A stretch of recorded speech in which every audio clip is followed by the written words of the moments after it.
Pots poder xerrar en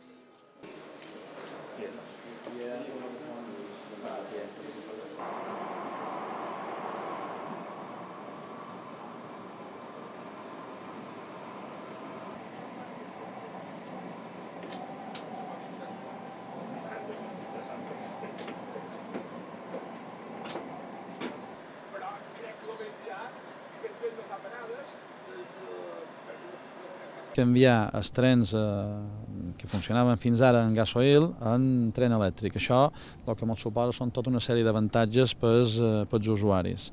Avantatges de comoditat, avantatges de rapidesa, aquell tren és molt més ràpid, estudiarem entre 6 i 7 minuts de lo que teníem fins ara, en la trajecte, com dic, de Palma a Inca. Estudiarem en Renaus, com ho puc comprovar ja en aquell trajecte, no té res a veure els Renaus que senten amb un tren d'aquells com en relació als que tenim amb un dièsel.